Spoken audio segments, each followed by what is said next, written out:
क्या कभी आपने किसी ट्रेन की सीटी सुनी है जो बिना पटरियों के चलती हो? मध्य प्रदेश के जंगलों में एक रास्ता है जहां आखिरी ट्रेन 1954 में गुजरी थी और फिर कभी वापस नहीं आई। कहते हैं वो ट्रैक अब जमीन पर नहीं, समय के नीचे दबा हुआ है। और जब हवा में लोहा जलने की गंध आती है तो समझ लीजिए वो ट्रेन फिर से फन चल पड़ी है। मध्य प्रदेश के सतना और शहडोल के बीच घने जंगलों की एक पट्टी है। घनघोर वन क्षेत्र। यहाँ पेड़ इतने घने हैं कि दिन में भी सूरज की रोशनी जमीन तक नहीं पहुँचती। लोग कहते हैं इन जंगलों के नीचे एक राज्य दबा है, एक रेलवे लाइन का राज जो कभी थी लेकिन अब नहीं है। ब्रिटिश काल में इस रूट को शिवपुर भैरवगढ़ रेलखंड कहा जाता था। 1954 में इसका निर्माण पूरा हुआ। यह लाइन कोयले की ढुलाई के लिए बनाई गई थी। 72 किलोमीटर लंबा औद्योगिक मार्ग, लेकिन उसके आखिरी स्टेशन भैरवगढ़ का नाम किसी आधिकारिक नक्शे में नहीं मिलता।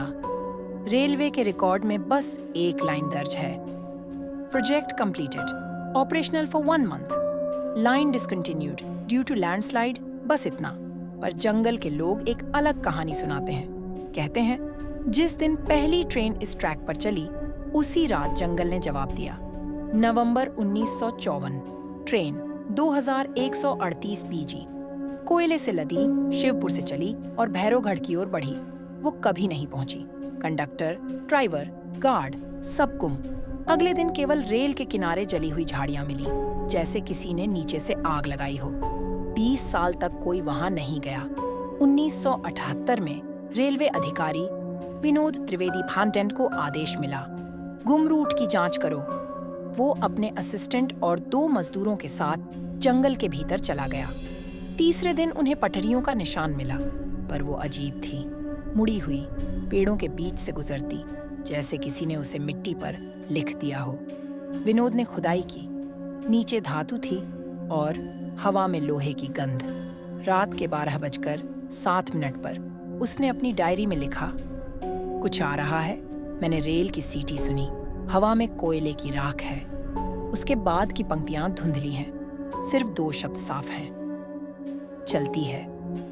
विनोद की लाश कभी नहीं मिली, लेकिन जहां उसका कैंप था वहां की मिट्टी आज भी काली है, लोहे जैसी चमक लिए हुए। बारिश में वहां से रेल की गंध उठती है। 2002, स्थानीय पत्रकार संदीप पांडेय सक्षर ने गोस्ट रेल्स ऑफ इंडिया पर शोध शुरू किया। वो कैमरा लेकर जंगल में गया। रात के 11:40 पर रिकॉर्डिंग चालू। धीरे धीरे फ्रेम में एक रोशनी उभरी, जैसे हेडलाइट हो। फिर सामने आई एक ट्रेन, पुराने कोच, टूटी खिड़कियां और अंदर बैठे लोग सफेद कपड़ों में चुपचाप। कैमरा झूम करता है, एक चेहरा मुड़ता है, आंखें नहीं हैं, सिर्फ खाली गड्ढे, पर उनमें हल्की चमक है, जैसे कोई अब भी जिंदा हो। अगले दिन कैमरा मिला, वो नहीं, वीडियो की आखिरी लाइन थी, भैरवगढ़ अगला स्टेशन।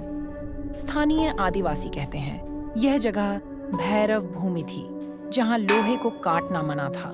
रेलवे लाइन ने जब उस भूमि को छेड़ा तो देवता ने श्राप दिया, जो मार्ग बनाओगे वो मार्ग तुम्हें ही निगल जाएगा। उसी रात पहली ट्रेन गई थी और उसी रात से वो रास्ता कभी वापस नहीं आया। 2018 में रेल मंत्रालय ने डिजिटल सर्वे लॉन्च किया। ड्रोन भेजे गए। सेंसर ने 9 किलोमीटर लंबी मैग्नेटिक अनोमाली पकड़ी, जमीन के नीचे एक धातु संरचना। जब ड्रोन नीचे उतरा, वीडियो लाइव था। अचानक कैमरा हिल गया। स्क्रीन पर दिखा एक गोल ट्रैक जो वहीं से शुरू होकर वहीं खत्म हो रहा था, यानी ट्रेन चलती रहे पर कभी कहीं न पहुंचे। आखिरी फ्रेम में दिखा एक इंजन नंबर 2138 पीजी, वही इंजन जो 1954 में गुम हुआ था।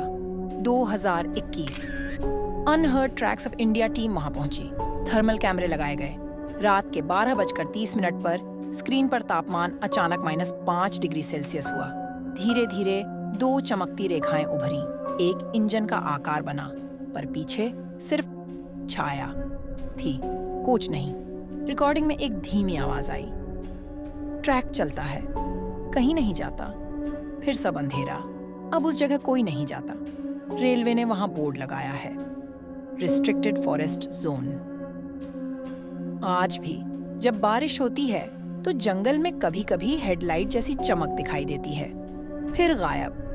लोग कहते हैं वो ट्रेन अब भी चलती है, लेकिन यात्रियों के साथ नहीं, आत्माओं के साथ। रेल की सीटी अब भी हवा में तैरती है, पर ट्रैक कहीं नहीं। सवाल ये नहीं कि ट्रेन कहाँ गई, सवाल ये है क्या वो अब भी लौट रही है या हम सब उसी सफर में हैं। कहते हैं हर आत्मा जो अधूरे सफर में मरी वो उसी ट्रेन में सवार है। और अगर कभी तुम्हें जंगल की खामोशी में वो आवाज सुनाई दे तो मत रुकना,